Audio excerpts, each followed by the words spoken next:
Bonjour et merci de nous avoir rejoints pour ce séminaire proposé par la CFDT Cadre et le CREFAC, donc qui sera animé ce webinaire par Prisca Lépine, dont je céderai la parole dans quelques minutes.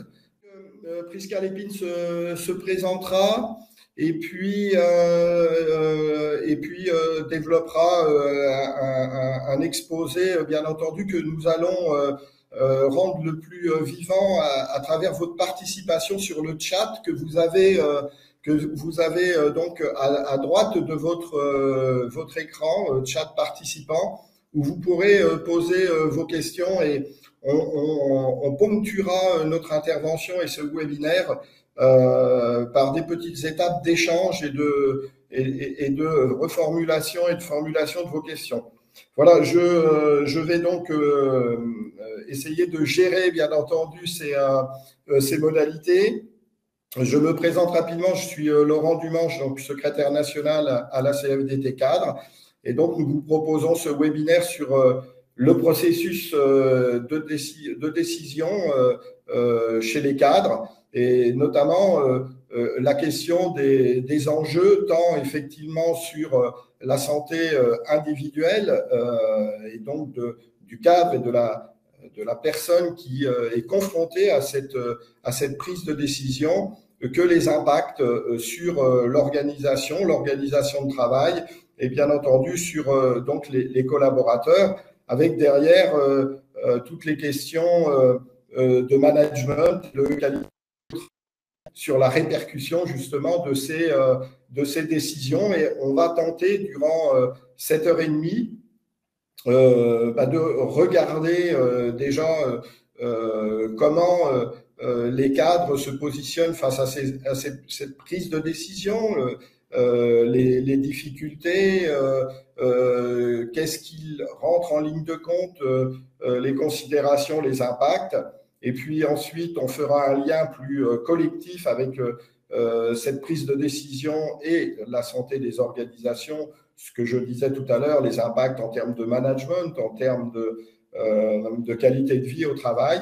Et puis, on tentera, à travers ce que Prisca pourra nous donner comme éléments et bien entendu vos questions et vos interrogations, on tentera de vous apporter quelques outils de santé organisationnelle et qui peuvent effectivement aider à avoir un processus de prise de décision qui va améliorer la qualité de vie au travail des cadres, mais aussi la qualité de vie des collaborateurs qu'il a sous sa responsabilité. Voilà dans les grandes lignes le sujet de ce webinaire que vous avez pu voir donc sur le texte que nous vous avons proposé en termes de présentation.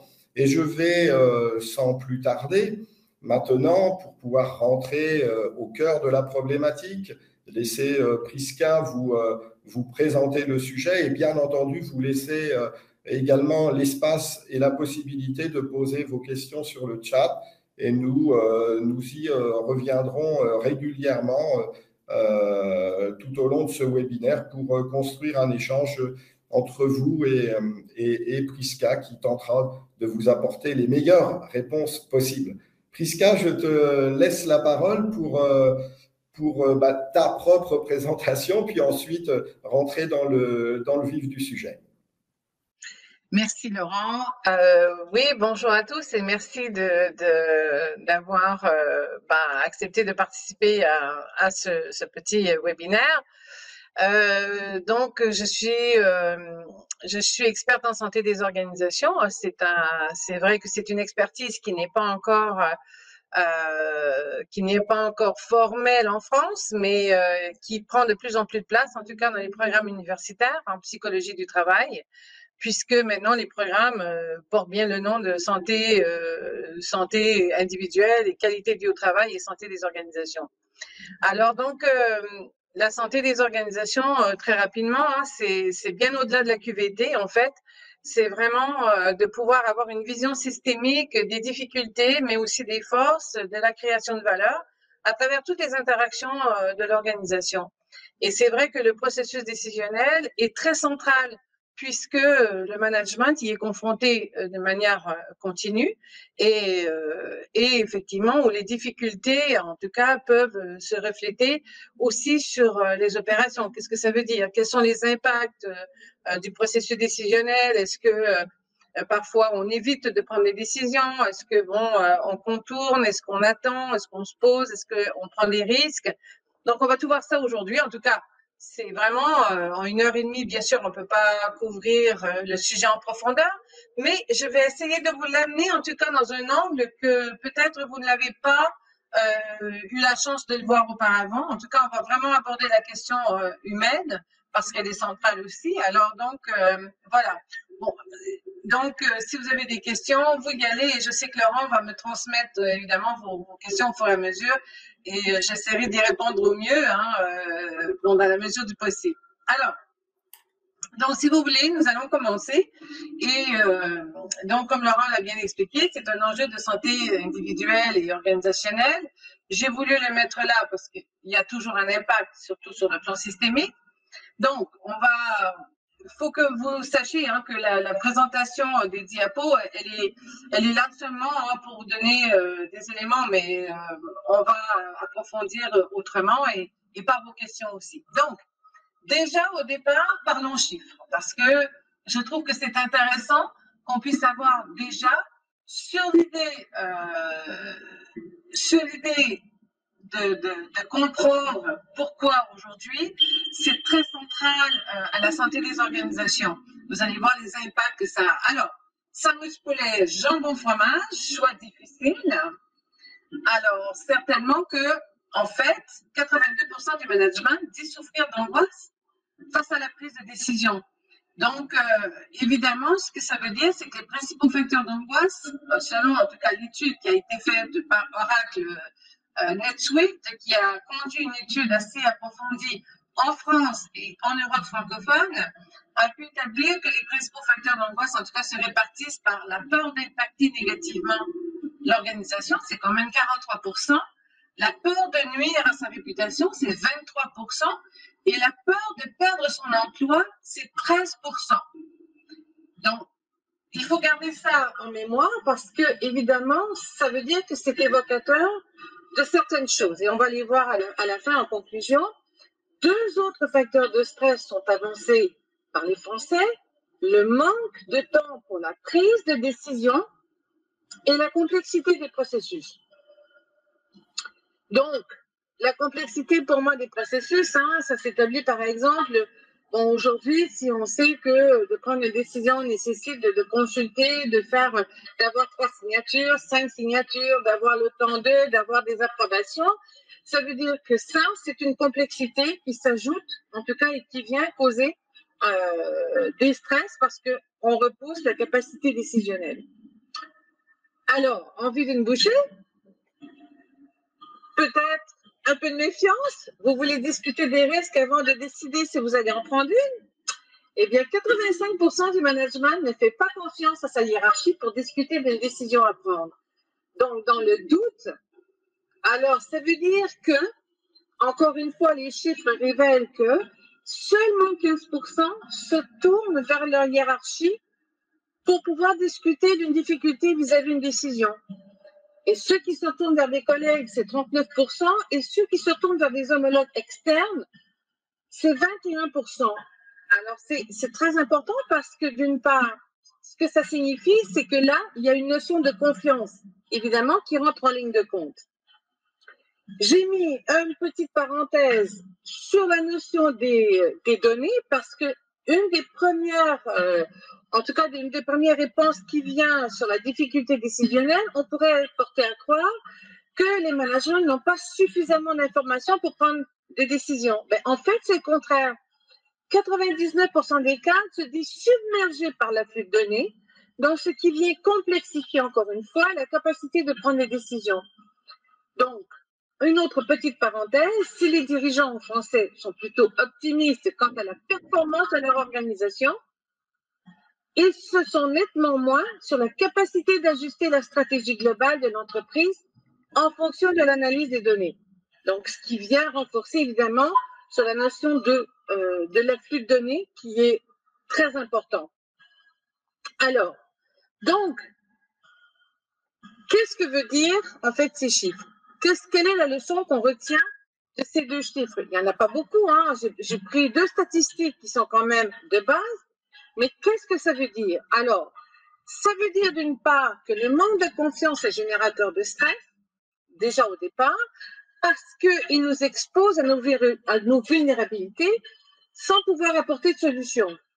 Alors, c'est-à-dire que si on n'est pas conscient éventuellement que le stress qu'on exerce à toutes les fois qu'on est confronté à une décision, ce stress-là s'accumule et c'est un stress négatif qui a, mine de rien, beaucoup d'impact. D'ailleurs, petite parenthèse, le stress auquel on s'expose tous les jours, c'est-à-dire le petit stress auquel on s'expose tous les jours, parce que ce sont des stress qui s'accumulent, ont beaucoup plus d'impact négatif sur la santé qu'un stress important traumatisant. Donc, c'est-à-dire qu'il faut vraiment comprendre que sur le cerveau, les petits stress qu'on additionne sont donc plus néfastes et plus destructeurs. Alors, donc pour revenir à ce que je disais sur le manque de confiance qui est générateur de stress, certainement que si on éprouve de l'angoisse, c'est qu'il y a un climat qui fait que il y a une méfiance suffisante qui ne nous permet pas de nous sentir en sécurité. Alors, quand les cadres disent qu'ils ont peur de perdre leur emploi ou peur de perdre leur crédibilité, ça veut dire forcément que la culture organisationnelle ne permet pas cet espace pour pouvoir se sentir en confiance déjà, de pouvoir s'avancer sur certaines notions, de pouvoir dire, oui, est-ce que je peux prendre l'initiative de... Et ça veut dire que si on n'a pas ça, alors ça veut dire que forcément, on se trouve dans un milieu qui, en fait, qui nous renferme sur nos postures plutôt que de nous ouvrir face à nos difficultés. Alors, si on a des difficultés à admettre nos vulnérabilités, si le milieu ne le permet pas, parce qu'une culture organisationnelle qui ne permet pas cette notion de confiance, ça veut dire qu'il y a une notion de méfiance. Et pour moi, dans la deuxième partie des statistiques, c'est-à-dire la deuxième partie qui dit 85% des managements ne se réfèrent pas à leur hiérarchie pour discuter d'un problème, alors ça veut dire qu'on est vraiment dans une relation de méfiance et non pas de confiance. Alors, si on ne peut pas confronter nos vulnérabilités, alors ça veut dire évidemment qu'on ne peut pas se donner des outils pour pouvoir les gérer. Et autre problème, si le milieu professionnel participe à cet état d'être, je parle de culture, parce que le système se veut être à une image de contrôle et de maîtrise, si c'est ce que le management doit refléter comme image, alors ça veut dire qu'il va y avoir une fracture entre le management et les gens du terrain. Pourquoi? Mais parce que les gens du terrain savent très bien qu'ils sont face à des vulnérabilités, qu'ils doivent les gérer et qu'ils doivent les confronter. Donc, pour mieux les gérer. Et la difficulté, c'est lorsque le management paraît toujours dans une posture, en fait, de contrôle et de maîtrise, ça veut dire qu'à ce moment-là, il y a quelque chose qui ne reflète pas, en tout cas l'humain, dans ses difficultés. Et ce qui isole, d'autre part, évidemment, les hiérarchies avec les gens de terrain. Donc, ça, c'est vraiment, et c'est là qui est toute la difficulté. Alors, ceci vient vraiment corroborer, en tout cas la deuxième diapo par rapport à ça, la méfiance institutionnelle s'avère la conséquence non désirable et parfois inconsciente du manque de confiance qui se traduit en peur. Donc, c'est-à-dire la peur de perdre son emploi, comme j'ai dit tout à l'heure, la peur de faire des erreurs, la peur d'être jugé, la peur de prendre des décisions.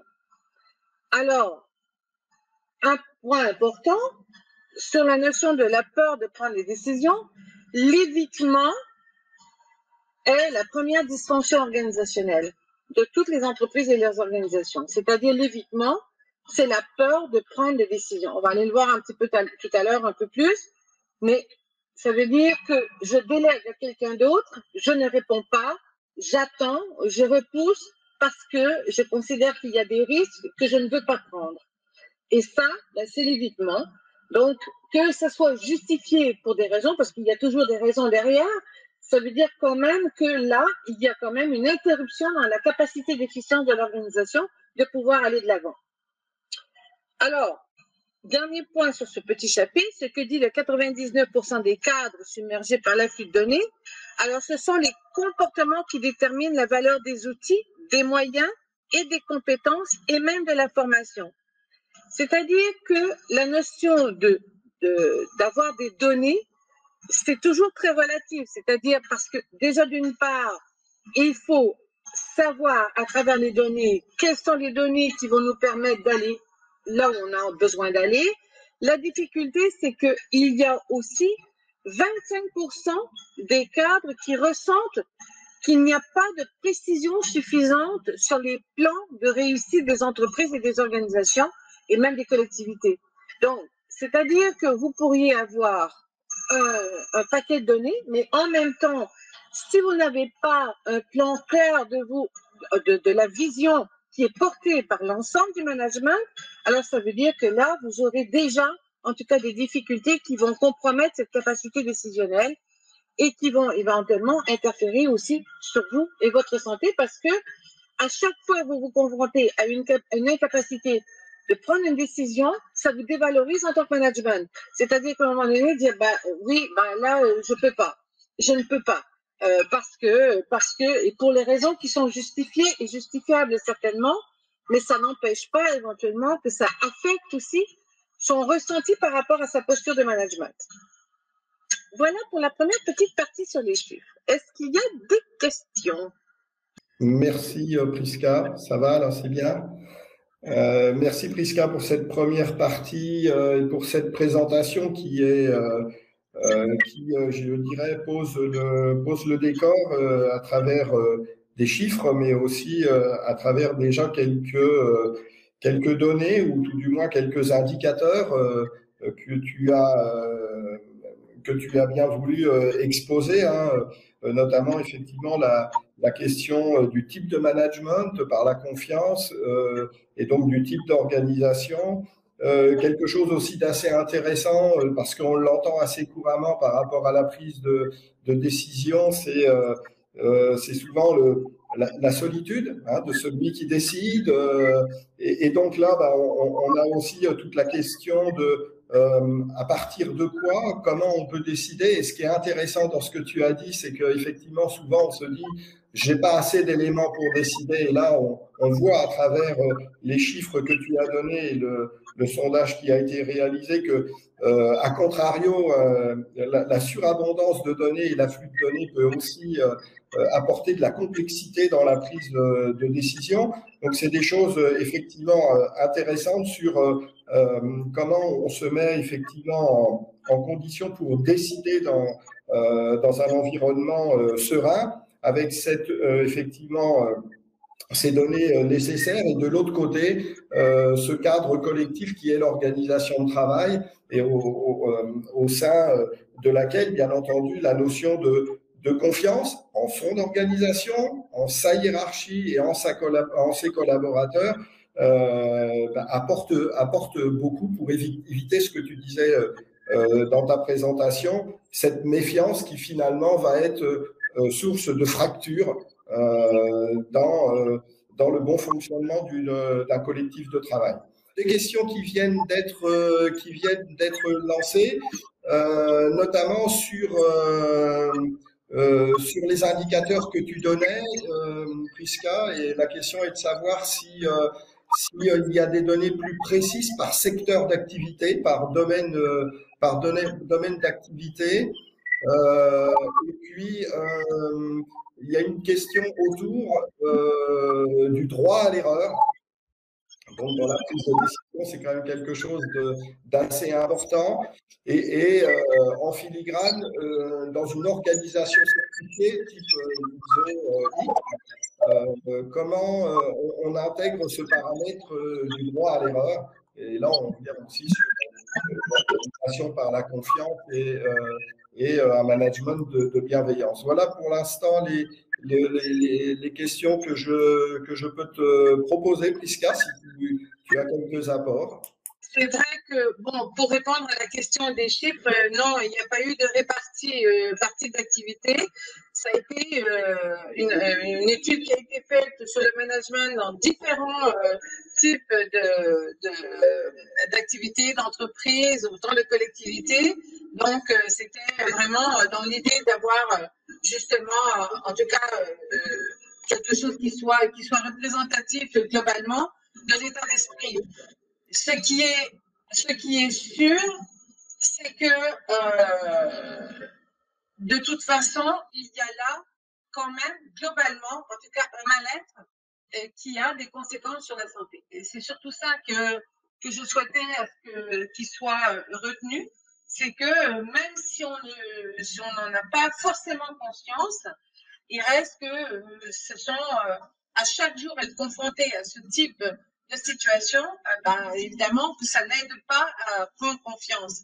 Et tu m'avais, Laurent, évoqué une question sur les effets, je pense. Quelle était la dernière question que tu m'avais, je vais juste te demander de me la...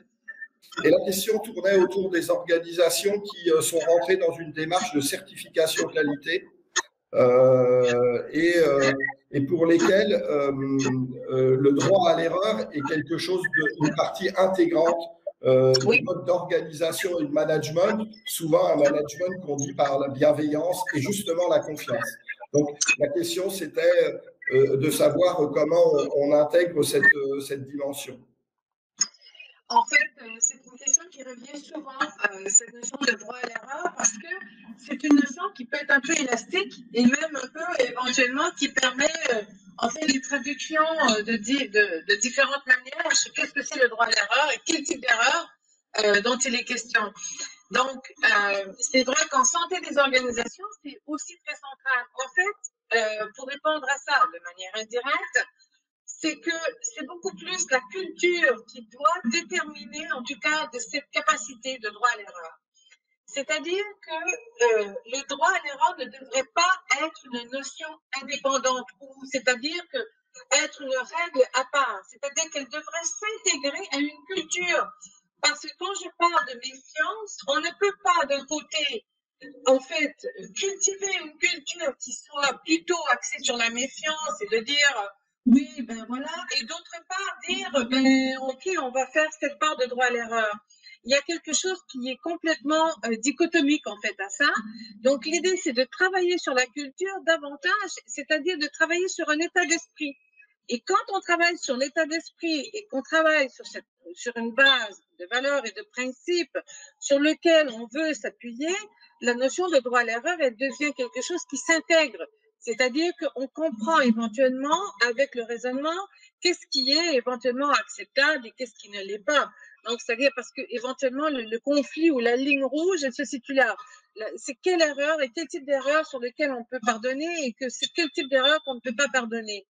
Je me permettrai de dire, hein, parce que quand je fais des conférences, c'est une chose que je rappelle souvent, il vaut toujours mieux pour une organisation à choisir de se tromper ensemble que de réussir seul. Donc, ce qui veut dire, c'est-à-dire que l'apprentissage se fait de manière collective et on apprend, en fait, en confrontant nos vulnérabilités. Il est très rare hein, qu'une personne va prendre une décision qui va être fatale pour l'organisation ou l'entreprise. Donc ça, il faut revenir aussi sur le contexte que très souvent on est appuyé dans des équipes, on travaille, on fait part de situations et on peut arriver à partager, en tout cas, il y a des hiérarchies sur lesquelles normalement on peut se poser et dire bon ben voilà, moi en tout cas je me pose de cette manière-là et d'évaluer certains risques. Mais éventuellement, si vraiment on est dans un climat de méfiance, c'est sûr que là, comme j'ai dit tout à l'heure, on ne va pas y revenir. Mais la notion d'erreur, pour moi, c'est une notion qui devrait s'intégrer à la culture et non pas faire partie d'une règle à l'intérieur d'une culture qui n'est pas juxtaposée à cette notion du droit à l'erreur. Je ne sais pas si je suis assez claire dans mon explication, mais c'est quelque chose qui devrait normalement s'intégrer. Peut-être, Prisca, deux, trois questions complémentaires avant d'avancer sur ta présentation. Alors, oui. Il y a une question autour… alors, on a parlé des données que l'on pouvait avoir pour prendre la décision, qu'elles soient insuffisantes ou des fois peut-être un peu trop importantes. Mais il y a aussi la question posée de la masse de décisions à prendre chaque jour, voilà, être confronté à un processus décisionnel finalement lourd en termes quantitatifs. Et du coup, la question qui va rejoindre cette question du droit à l'erreur, voilà, est-ce que l'on doit accepter de prendre des mauvaises décisions? Et d'ailleurs, qu'est-ce qu'une mauvaise décision? Et du coup, derrière, la question c'est est-ce que finalement il est préférable de ne pas la prendre ou de ne pas en prendre de décisions plutôt que d'en prendre des mauvaises. Donc ça, je pense que c'est un point assez important et qui revient sur cette notion de droit à l'erreur.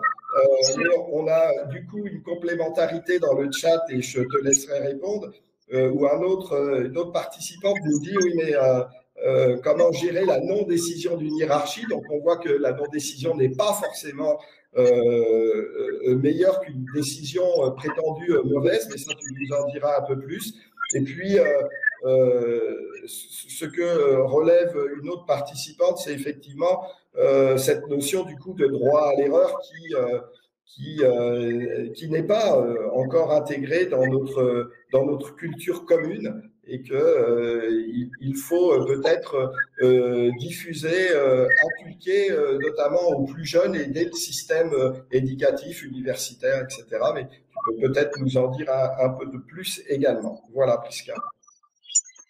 Ok, oui, il y a beaucoup de choses dans ça. En tout cas, la chose aujourd'hui qui manque beaucoup sur la question du processus décisionnel, c'est lorsqu'on ne prend pas une décision, on ne le partage pas. Et donc, c'est très difficile donc, pour la hiérarchie de pouvoir mesurer l'impact du niveau de méfiance organisationnelle si on ne fait que référer à d'autres ou on laisse sur le coin du bureau les décisions qui sont à prendre. Effectivement, il y a beaucoup de décisions à prendre dans une seule journée. Il y en a certaines qui sont avec des risques variables, bien évidemment, hein, ils ne sont pas tous du même niveau. Donc, mais on va voir tout à l'heure, si vous me permettez, on va passer à notre étape parce que il y a des choses, je pense que sur les questions que vous avez évoquées là, il y a des choses et des réponses qu'on va trouver un peu plus tard sur la présentation. Alors, si vous me permettez, puis si vraiment ça ne répond pas, en tout cas, à ce que vous avez posé, on la reposera à la fin et puis après ça, on pourra avoir, ça sera plus facile. Donc, on y va, on poursuit. Alors maintenant, si vous m'entendez un petit peu mieux, je vais quand même demander la participation des participants. Je vais vous poser 3 petites questions et vous allez me dire directement avec Laurent, hein, vous pouvez répondre directement sur votre fenêtre, quelle serait votre réponse. Alors, j'y vais. Petit test. Vrai, pas vrai, faux, pas faux ou pas vraiment vrai? La réflexion qui amène la décision est considérée comme un processus rationnel. À vous. La réflexion qui amène la décision est considérée comme un processus rationnel. Ce que vous avez répondu, mais la réponse c'est faux. La réflexion qui amène la prise de décision est surtout intuitive et émotionnelle bien avant d'être rationnelle. 70% des cadres affirment suivre leur intuition plus que quelconque donnée. Donc, lorsqu'on pense qu'on est à ce point rationnel, eh ben, là, en fait, on ne l'est pas. Alors, je vais me permettre de pouvoir poursuivre sur la deuxième petite question. Allez-y. Vrai, pas vrai, faux, pas faux ou pas vraiment vrai. Il y a une grande part de subjectivité dans les prises de position et décisions que nous défendons. Pour avancer un petit peu, je suis presque convaincue que vous auriez répondu vrai. Alors oui, nos prises de position et décisions portent une grande partie de subjectivité. Nous sommes d'abord des êtres émotionnels et c'est surtout notre relation avec notre histoire personnelle qui justifie de nos postures bien plus que des raisonnements rationnels et raisonnés. Alors, simplement pour vous dire que lorsque j'interviens, par exemple, avec des professionnels de terrain qui travaillent en tant que travailleurs sociaux ou des gens qui sont en affaires et qui interviennent sur différents sujets, je leur pose souvent la question: quel pourcentage vous croyez de subjectivité que vous avez dans vos prises de posture. Habituellement, les gens répondent 20, 30%, ou peut-être 40% quand ça va pas bien. En fait, c'est jusqu'à 80% de subjectivité dans nos postures. Et c'est ce qui fait très souvent que quand on arrive dans des conflits, ou quand on arrive dans des incompréhensions et où il y a des issues qui sont complexes, ce sont nos postures subjectives qui prennent le devant beaucoup plus que notre rationalité. Alors, dernière question.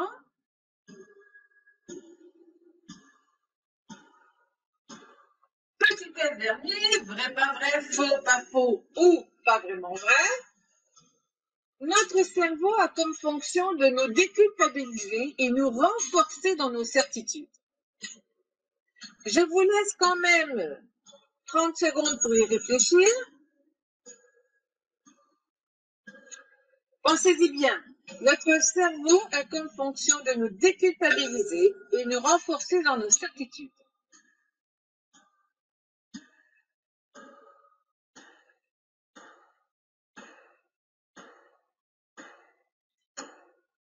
Eh bien, j'espère que ça ne sera pas une trop mauvaise surprise pour vous. C'est vrai, notre cerveau est d'abord constitué pour nous faciliter la vie et nous éviter de ressentir et confronter toute forme de sentiment de culpabilité bien avant l'usage de la connaissance et de la compétence. Alors, parce que, donc, nous sommes constitués de cette façon-là, alors nous glissons très rapidement dans la certitude illusoire, ce qui permet de valoriser notre ego sans avoir à se questionner.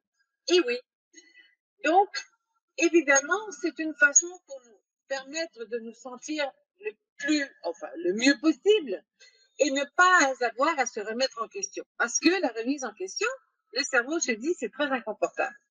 Donc, petit test terminé. Je vais vous montrer très rapidement un petit diagramme par la suite.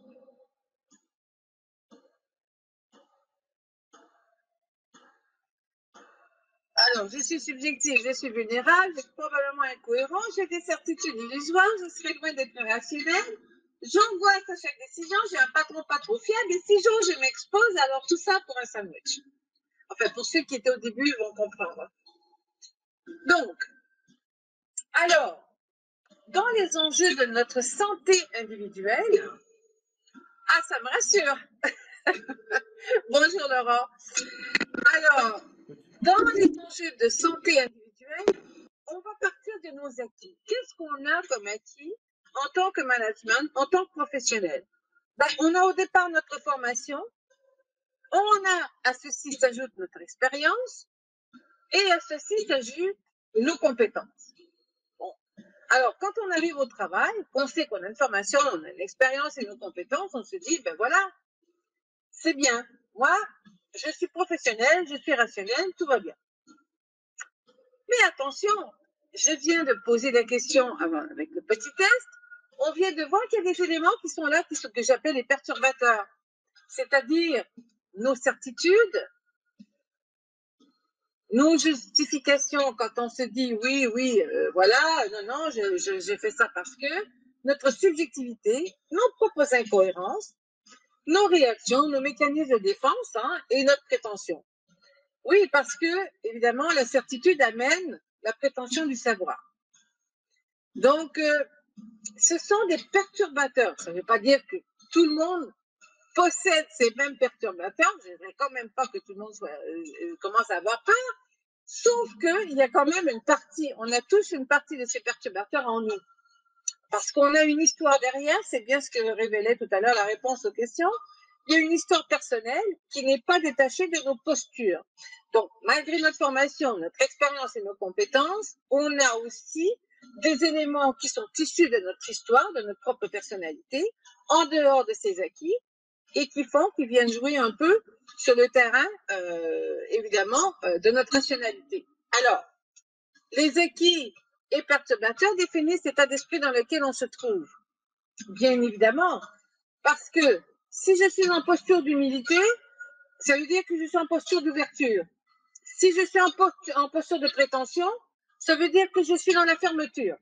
Donc, ça veut dire que si moi je prétends ce que je dis doit être absolument sûr et c'est la vérité dans l'absolu, alors ça veut dire que je ne laisse pas beaucoup de marge de manœuvre aux autres vérités qui viennent d'ailleurs, issues de chacun. Donc, c'est vraiment en fonction de ces perturbateurs, parce que si on avait que nos acquis, on se dirait, ben oui, évidemment, moi je suis, voilà.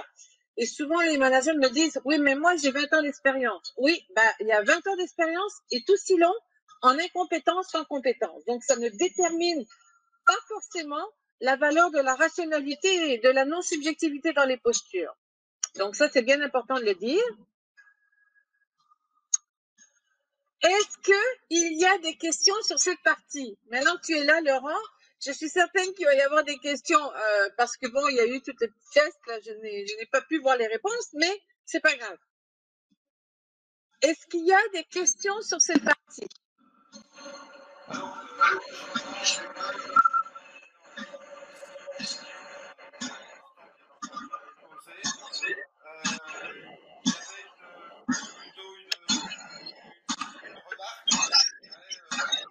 Ce qui revient dans le chat, c'est toute une question autour de l'ego que tu as abordé. Il y a une remarque autour de la culture du speak up, où on nous dit qu'elle est employée dans une des organisations, mais accepter que si l'expression est positive. Donc voilà, je ne sais pas si tu as des remarques à formuler par rapport à ça. Voilà. Non, le son n'est pas très bon de ton côté, Laurent. Hein? C'est à mon tour de je voudrais peut-être juste, oui, parce que j'entends aussi que par brèche là.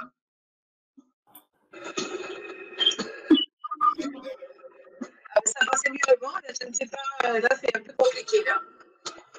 Ah, là c'est bon. Voilà.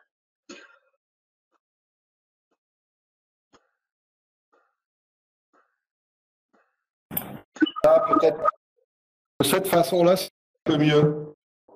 Voilà. Excusez-moi. Voilà donc. Non, de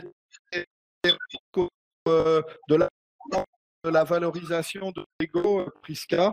Et puis, je disais précédemment, une question autour de la culture du speak-up, et notamment dire qu'elle peut être une organisation de travail, mais que souvent, elle l'est si les expressions, on va dire, sont positives.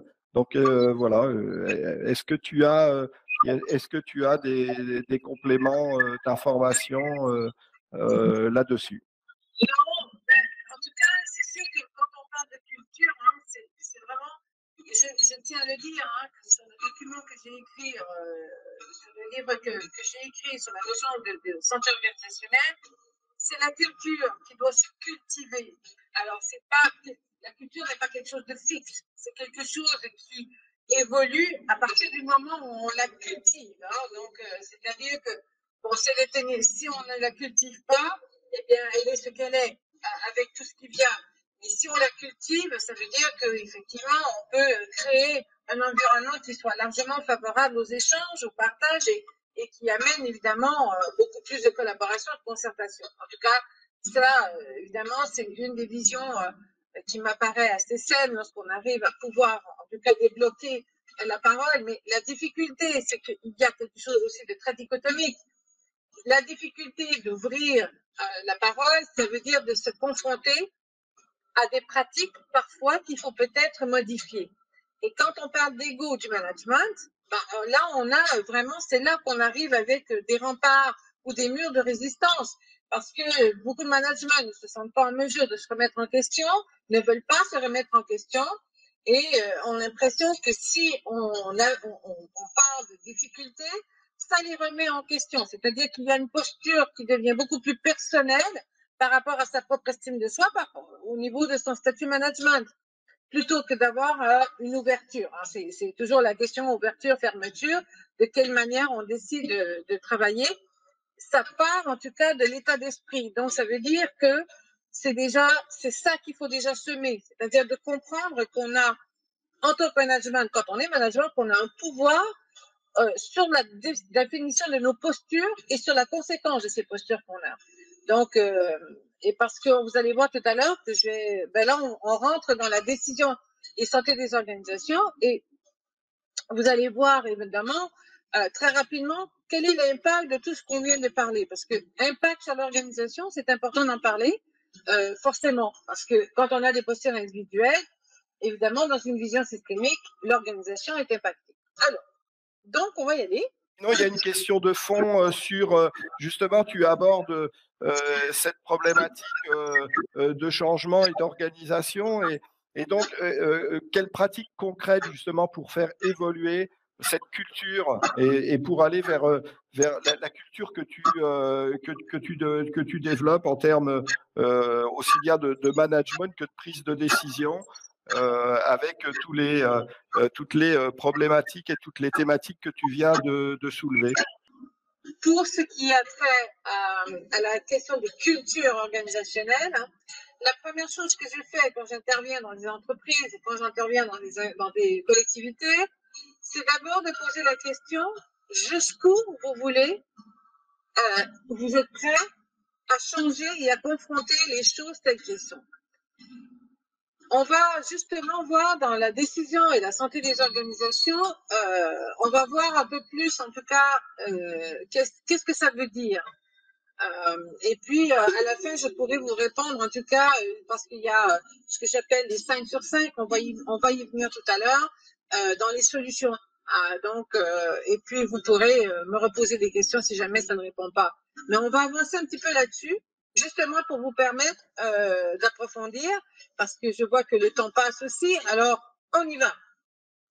Donc, un plat vous séduit. Alors, donc, entre ces petits gâteaux, évidemment, et bon, cette espèce de platé de fruits et de légumes pas très bien présentés, on pourrait quand même se dire que, bon, les petits gâteaux paraissent alléchants. Sauf que choisir, décider en fonction de son devoir de responsabilité peut sembler un choix souvent indigeste. Ben oui, parce que on essaie, malgré tout, de choisir en fonction de ce qui nous arrange le mieux. En fait, de ce qui nous protège des risques qu'on a évoqués dans la première partie et la deuxième. Donc, allons voir pourquoi et qu'est-ce que ça veut dire. À preuve, et ça, je pense que c'est vraiment très important de pouvoir le dire, 25% des décisions en entreprise ne répondent pas aux problèmes posés.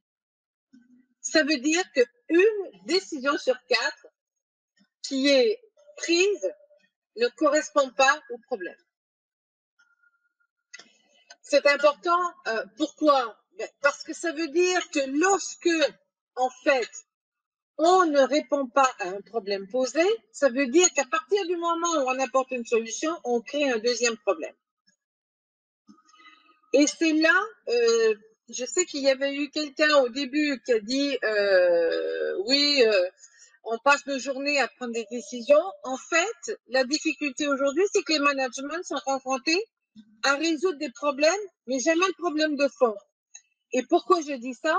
Parce que la difficulté, lorsqu'on a de la difficulté avec son ego en tant que management, ça veut dire qu'on refuse la remise en question. Alors, si on refuse la remise en question, c'est qu'on va toujours trouver des problèmes qui sont connexes aux problèmes de fond. Et c'est ce qui crée l'évitement, en fait.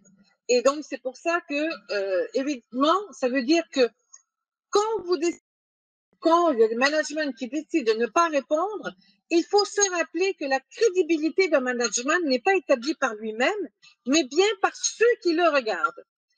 Et quand il y a des gens, des salariés, des équipes qui constatent que le management ne prend pas les décisions en fonction des problèmes posés ou n'adresse pas les problèmes posés, la crédibilité s'effrite.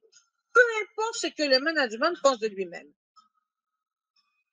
Et ça, c'est hyper important parce que quand vous parlez que finalement, à la fin de la journée, le management, il passe son temps à résoudre des problèmes, mais il résout des problèmes qui ne résolvent jamais le problème de fond.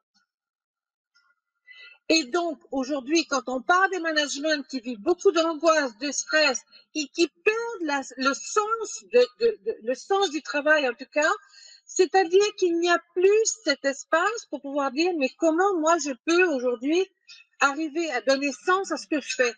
Parce que tout ce que je fais dans ma journée, j'ai des gens qui arrivent à ma porte, qui me posent un problème, c'est toujours, et oui.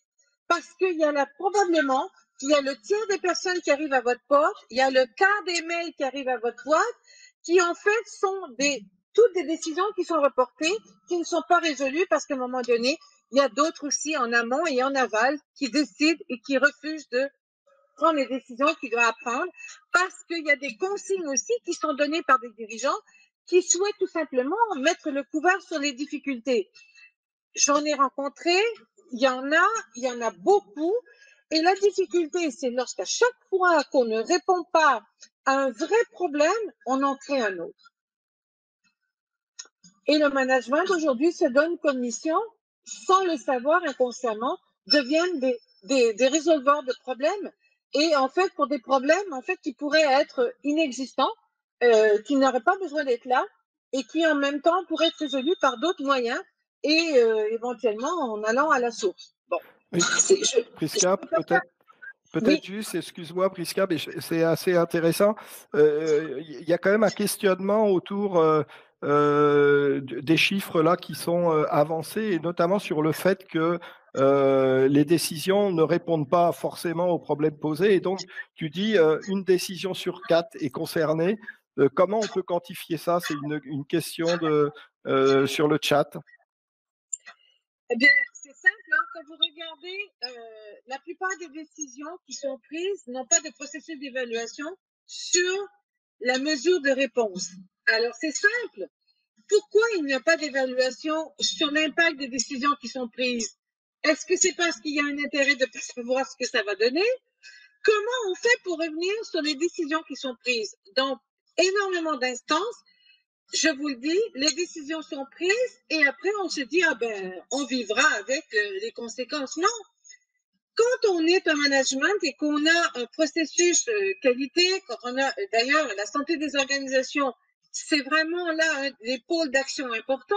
C'est-à-dire qu'il y a la notion de gestion des risques, ça c'est une chose, mais il y a aussi la notion d'évaluer. Quand je prends une décision, comment je fais pour savoir d'abord quel est le plus objectif possible, qu'elle répond réellement aux problèmes posés? Je vais vous donner un exemple. Vous avez à un moment donné un management, j'ai dit un management ou un cadre, qui est dans une position DGA, qui est directeur, et qui dit, moi je veux ce projet-là. Moi, je veux qu'on développe ce projet-là. Je veux que mes équipes mettent en place ce projet-là. Je veux que, oui, ça s'intègre à l'entreprise. OK. À quoi doit servir le projet? Quels sont les objectifs?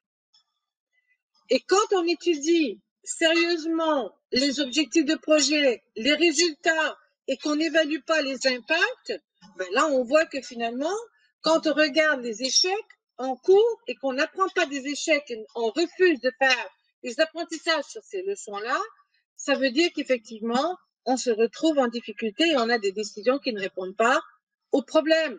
Donc, par moment, il y a des gens qui veulent avoir un projet parce que ça va donner prestance à leur poste. Parce qu'il y en a qui ont envie de développer un projet parce que ça va donner, en tout cas dans leur CV, ça va donner une ligne de plus qui va permettre de donner de la crédibilité. Donc il faut faire attention. Ça ne veut pas dire que tout le monde est de mauvaise foi, mais aujourd'hui, la difficulté sur la santé des organisations, c'est qu'on se rend compte que le management est de plus en plus individualiste. Donc c'est-à-dire qu'il est là parce que lui, il a son plan de carrière, il a ses ambitions, et en fait, sa ligne de conduite, elle est portée aussi par ça. Donc, quand on dit la peur de perdre de crédibilité au début, la peur, c'est ça que ça veut dire.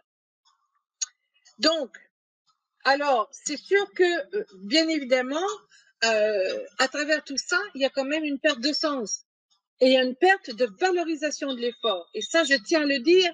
Pourquoi? Parce que lorsque on passe son temps à résoudre des problèmes, éventuellement, on n'a pas d'emprise sur dire, mais qu'est-ce que j'ai fait aujourd'hui, quoi? Quelle est ma contribution aujourd'hui à l'organisation? Comment moi est-ce que j'ai pu utiliser mon esprit innovateur pour amener des choses? De quelle manière on écoute mes solutions? Est-ce qu'on est à l'écoute de mes solutions? J'aimerais proposer, est-ce qu'il y a de l'ouverture ou c'est plutôt la fermeture? Donc, et là, c'est là qu'on voit évidemment le retour. Alors ça, c'est une façon, en tout cas, quand je parlais d'évaluation, c'est une façon de voir lorsqu'il n'y a pas de processus d'évaluation, qu'il y a fortement des risques que les décisions ne répondent pas aux besoins organisationnels, mais répondent à des besoins qui sont plus individualistes que les besoins de l'organisation. Quand je dis organisation, c'est entreprise, collectivité, peu importe le modèle. Est-ce que ça va? C'est bon, Laurent, je peux y aller? Oui, oui, tout à fait. Je te propose de continuer et puis on prendra 2-3 expressions par la suite. Oui. Alors, la première cause responsable des RPS, c'est l'évitement. Alors, risques psychosociaux, je vais vous le dire, c'est pas un intérêt pour grand monde, hein, parce que même si on a des travailleurs QVT qui sont forcément dédiés à la cause de la réduction des risques psychosociaux, il reste qu'ils sont confrontés à des plafonds de verre, au même plafond dont on a parlé tout à l'heure, hein, par rapport à l'ego, et l'évitement. Donc, l'évitement, le manque de courage managérial, tout sauf la décision, est la première dysfonction organisationnelle de toutes les entreprises et de toutes les collectivités globalement. Quand je dis organisation, pour moi, c'est, encore une fois, je tiens à le redire, c'est global. La deuxième, c'est les mauvaises pratiques managériales. Donc, c'est-à-dire les postures et les attitudes. Donc, par exemple, personnalisation, favoritisme, rigidité, contrôle, micromanagement. Donc, j'en énumère plusieurs. Et une mauvaise posture qui n'est pas corrigée devient de l'incompétence. Donc, si on n'a pas un cadre qui permet de pouvoir corriger ces mauvaises pratiques et de pouvoir en faire un tremplin pour pouvoir dire, OK, l'idée c'est de devenir meilleur, c'est de pouvoir en tout cas développer mes compétences et de mettre en tout cas mon évolution professionnelle au service de ma personne, mais aussi au service de l'organisation et de mes équipes. Ça veut dire que on ne se renforce pas dans les mauvaises pratiques. Ça veut dire qu'on accepte en tout cas de pouvoir faire une évaluation, de poser un regard. À l'heure actuelle, l'ego joue évidemment contre ça, ce qui fait que les mauvaises pratiques s'incrustent dans les fonctionnements et ça devient vraiment un empêcheur de réussite. Parce que, encore une fois, la crédibilité d'un management n'est pas établie par lui-même, elle est établie par ceux qui le regardent. Et quand vous avez un management qui fait du favoritisme ou qui va faire de la personnalisation, c'est-à-dire qui va développer une réponse en fonction des personnes qui vont lui être favorables ou non favorables, ben ça veut dire que les autres qui observent se disent, ben tiens, voilà. Alors ça veut dire en tout cas, ce sont des générateurs de méfiance, forcément, parce qu'il n'y a pas cette optique et cette porte ouverte sur la notion de vulnérabilité, qui est vraiment très importante. Donc, troisième, on y va.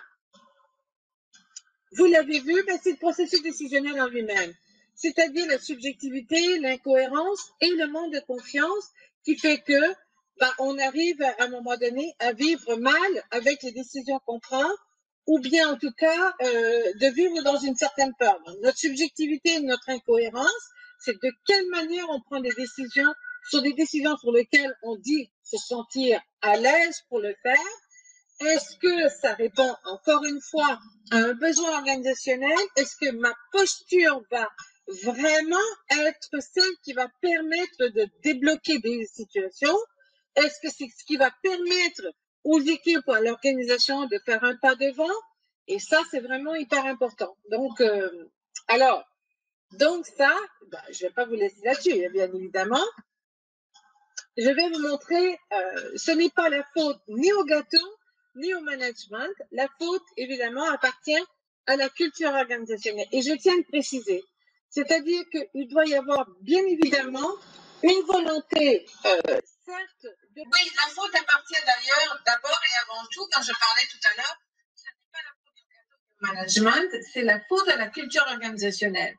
C'est-à-dire que la raison pour laquelle il est important d'évoquer ceci, en fait, c'est que, bien évidemment, si vous êtes un management qui souhaitait engager une vision beaucoup plus positive et que vous dites non, moi j'ai vraiment envie de m'axer sur l'ouverture et non pas, bon, j'ai envie d'établir une relation de confiance, vous pourrez le faire, mais avec beaucoup de limites, parce que la culture organisationnelle, c'est elle qui va donner le tempo.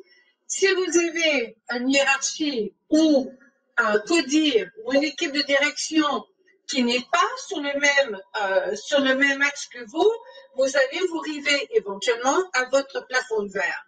Et c'est là où, en fait, on développe des sentiments de frustration.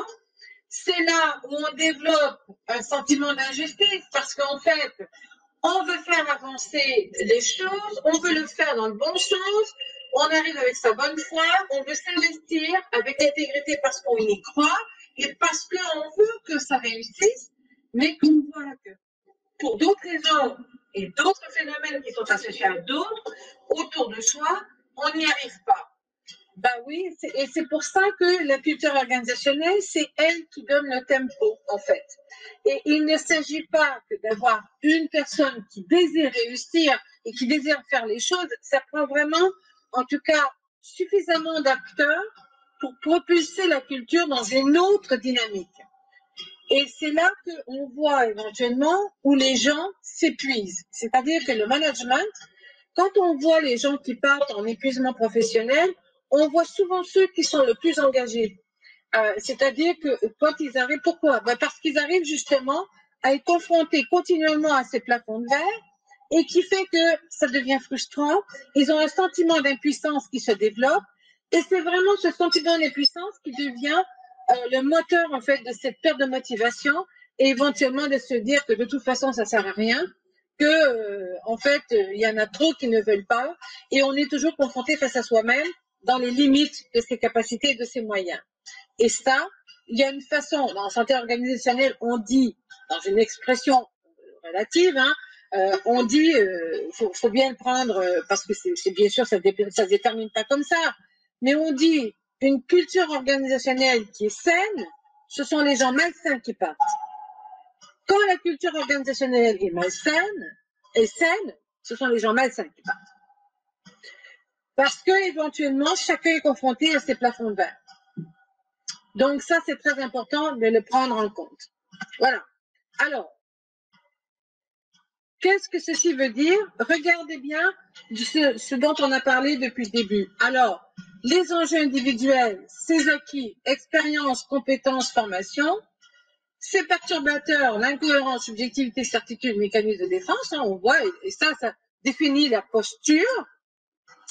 Et on est confronté, parce que vous voyez le cadre qui est entre les deux, là, il a pas très bonne ligne, le cadre, mais il est coincé entre deux choses. C'est-à-dire que les enjeux organisationnels et culturels, la clarté d'une vision, la clarté des processus, des enjeux, des attentes et des consignes. Elle est bonne, elle est pas très bonne, elle est moyenne ou pas assez, ou presque jamais. Souvent, l'incohérence est la règle qui permet à chacun de pouvoir travailler sans rendre compte. Donc, l'incohérence est souvent favorisée. Donc, ça veut dire qu'il n'y a pas de clarté. En tout cas, ceux qui subissent le voient très, très bien.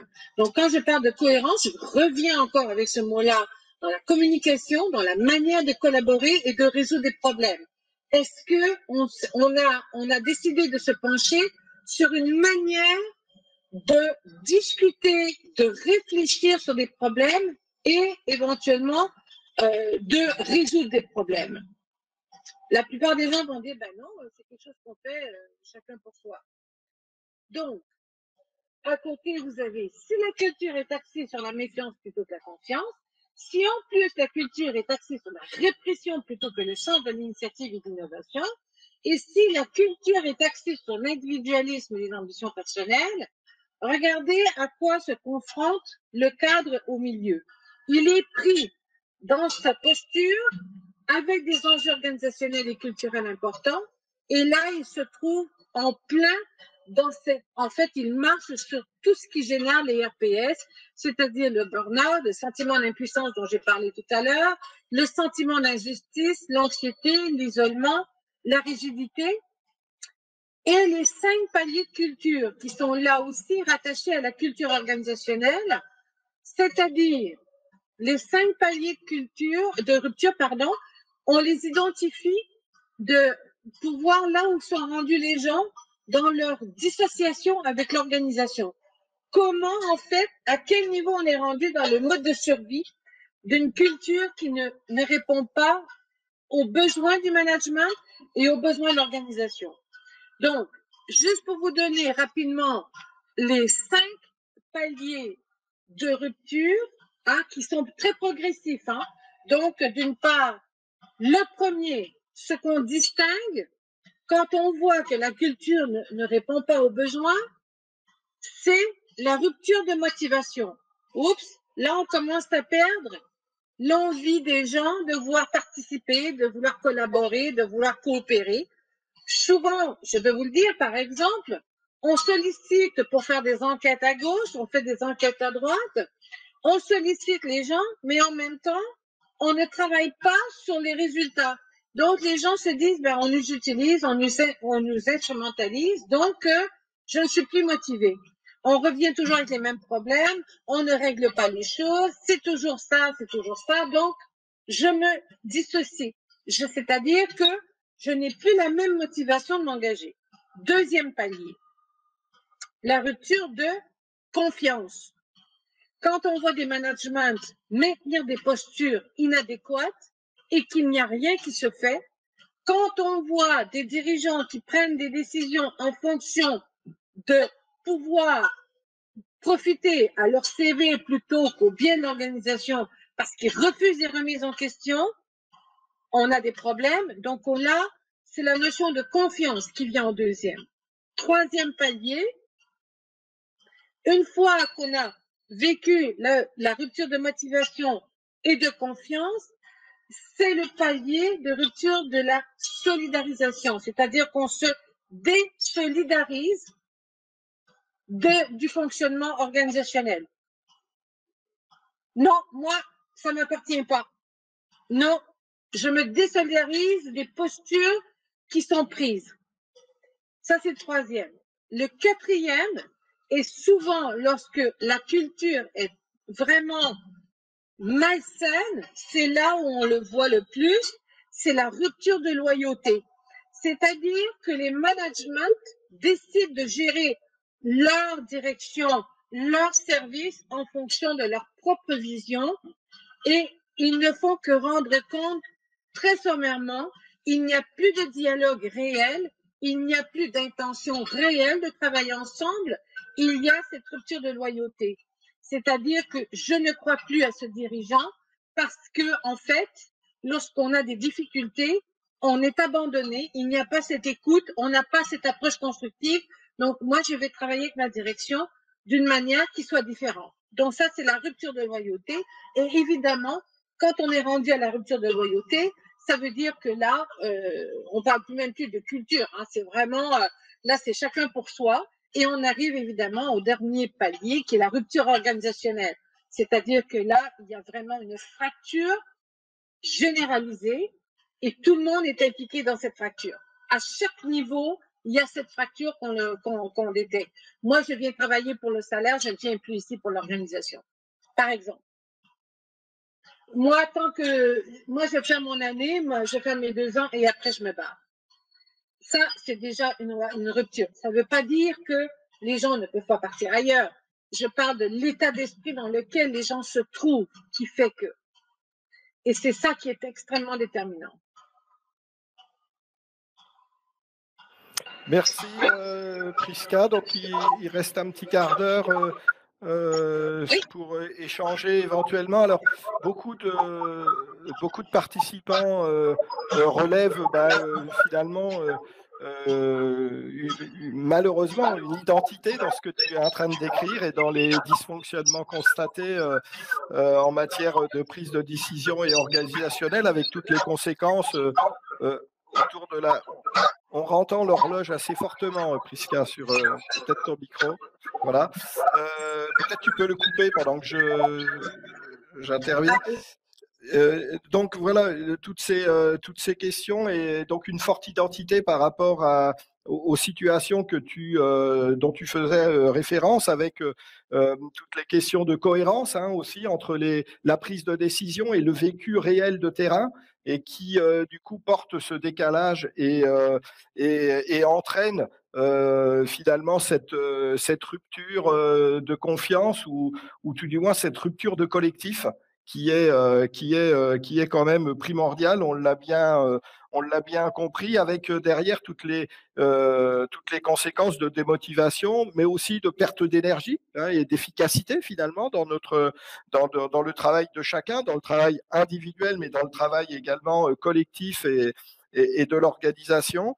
Et puis avec derrière, mais je pense que tu le compléteras, du coup on va dire peut-être des attitudes finalement qui se mettent en place pour essayer de juguler tout ça, mais qui finalement ne font qu'empirer la situation. C'est les situations où du coup on court-circuite les managers pour avoir quelque part la décision ou l'orientation qui correspond ou correspondrait aux attentes de terrain et qui permettrait de continuer malgré tout son travail. Donc voilà, c'est des interventions assez globales autour de cette problématique. Donc peut-être tu as bien sûr quelques éléments de réponse, ou comment on fait concrètement quand on est confronté à cette situation. Il nous reste là une petite dizaine de minutes. Est-ce que tu as concrètement quelques outils, quelques astuces pour commencer à répondre à toutes ces problématiques d'organisation, dont on a vu, elles sont avant tout et surtout aussi malheureusement culturelles. Donc il y a tout un processus derrière à mettre en œuvre. Mais je te laisse éventuellement nous donner un petit peu ton regard et les éléments là-dessus. Alors, je disais que seul, évidemment, c'est très difficile d'être porteur d'une culture. Donc, évidemment, et la première chose que ça prend la volonté. Et ça ne prend pas la volonté de tous, mais ça prend la volonté de gens qui sont dans des positionnements clés et qui ont envie, éventuellement, de dire non, on doit aller vers l'avant, on doit arriver à introduire, en tout cas, une culture organisationnelle qui soit beaucoup plus adaptée et qui permette aux gens de pouvoir s'épanouir. Aujourd'hui, en tout cas, si la crise du Covid et la crise sanitaire a amené certains repositionnements par rapport à son travail, il y a une chose qu'elle a amené, c'est sûr, c'est la notion de quête de sens au travail. Et quand on est dans une culture qui n'est pas, qui est rigide et qui n'est pas saine, c'est extrêmement complexe de pouvoir trouver sa place. Donc ça, c'est bien évident. Alors ici, j'ai quand même mis, j'ai mis ici un petit outil, mais bon, c'est bien miné, mais quand même pour dire, quand on est face à la décision et que le processus décisionnel n'est pas intégré à une culture avec des bons repères qui sont constructifs, comment on fait pour prendre une décision qui nous permet de retirer cette subjectivité le plus possible et de répondre aux besoins? Alors là, j'ai mis ici, des petits points que vous pourrez retrouver d'ailleurs sur le site internet santédesorganisations.fr. J'ai mis le lien à la fin. Objectif et attendu, c'est la cible. Est-ce que je suis bien en fait des objectifs? Enjeux et risques. Quels sont les risques favorables et défavorables? Est-ce que tous les enjeux ont bien été identifiés? Est-ce que je suis en mesure d'identifier les risques associés aux dommages collatéraux potentiels suite à la décision qui sera prise? C'est une question d'honnêteté. Il faut vraiment se dire à un moment donné, est-ce que j'ai envie que les choses se passent autrement? Et si oui, est-ce que je peux me donner les moyens? Oui, évidemment. Donc, et c'est pour ça que je dis, mais ça demande un travail d'honnêteté, ça demande un travail d'humilité, bien évidemment. Donc après, je parle de l'état d'esprit. Est-ce que je suis contrariée par le sujet? Est-ce que je suis disponible à prendre du temps pour poser des choses qui touchent le sujet autour de la décision. Est-ce que je considère le processus comme une perte de temps? En tout cas, voilà. Donc, le positionnement, est-ce que j'ai un parti pris? Suis-je impliqué dans l'issue de ce processus? Ce sont les questions qu'on doit se poser et pour arriver à éventuellement apporter une solution, en tout cas une décision qui soit le plus près possible de la réalité et en n'ayant pas cette notion de subjectivité.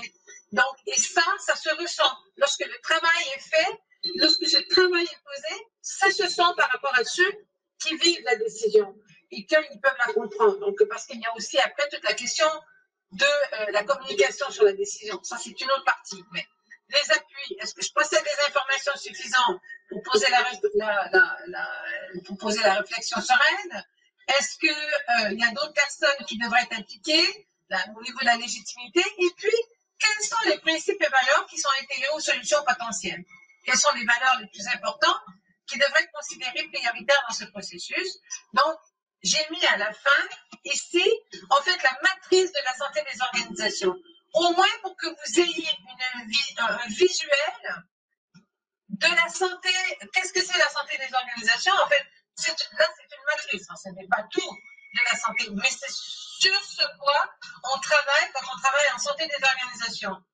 Vous voyez à droite en bleu, ce sont les valeurs de santé mentale. Ben oui, parce que l'équilibre psychique, ça veut dire que plus je suis en équilibre psychique, moins il y a de RPS. Les principes de la réussite, c'est les fondamentaux de la motivation.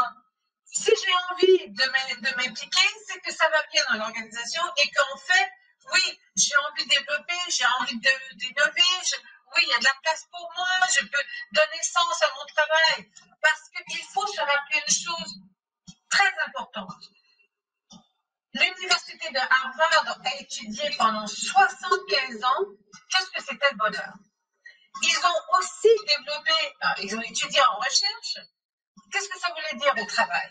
Et ils ont conclu, après 75 ans de travaux, en 2015 en fait, que le développement du potentiel humain était ce qui rendait l'humain lui-même le plus heureux, le plus épanoui. Donc, la notion des fondamentaux de la motivation, c'est hyper important. Comment réussir? Vous voyez l'état d'esprit qui est le premier point, la responsabilité, la notion de responsabilité partagée, c'est bien important, l'éthique et l'efficience. Et puis, en dernier, on voit les principes de durabilité, parce que le développement durable, ça existe aussi en santé des organisations, mais c'est basé sur la notion de citoyenneté. Oui, si je suis citoyen, j'ai ma place, ça me donne des droits, mais ça me donne aussi des devoirs. Et là, on dit, OK, c'est le partage de vision, la cohésion, l'intégration. Et quand je parle d'intégration, c'est la réduction ou l'effacement de tout ce qui s'appelle privilège. C'est-à-dire que là, éventuellement, c'est pas parce que je suis management que moi j'ai droit à un parking sur la première porte. Il y a là aussi, quand je parle de fracturation, il y a aussi tous ces signes qui sont collatéraux et qui donnent aussi une image de dire je ne suis pas accessible et moi je mérite et toi tu ne mérites pas. Donc, et ça aussi, c'est un élément de fracture. Voilà. Donc, voilà pour les petits outils de rien. Mais sinon, vous avez le formulaire de contact qui est là. Vous pouvez téléphoner directement. Et éventuellement, je pense qu'on va préparer une deuxième, en tout cas, peut-être un deuxième webinaire dans des conditions qui seront bien meilleures, bien forcément, et qui pourra permettre de développer davantage. Très bien, merci. Déjà, merci aux participants d'avoir tenu dans des conditions techniques très difficiles et au nom de la CFDT4, je tiens de nouveau à m'en excuser, mais enfin voilà, c'était un exercice et une expérience. Mais on va vous proposer peut-être une prochaine séance. En espérant que ce soit pas la dernière, mais où on mettra les moyens pour que la qualité technique soit là, puisque on a vu que ce sujet est très prégnant, très, je dirais, arrimé au réel, vu vos réactions, vu vos mises en situation et en posture par rapport au exposé qui vous était donné. Voilà, encore merci pour votre participation. Prisca vous a donner en fin de document, et puis on verra pour vous communiquer peut-être le document, les coordonnées de Prisca si vous souhaitez la joindre. Sur la documentation de ce webinaire, vous avez un renvoi vers la dernière revue et le site de la revue cadre. Vous allez retrouver beaucoup de choses autour de notamment des grands principes énoncés par Prisca sur la responsabilité, l'éthique, et puis derrière toutes les questions de management notamment.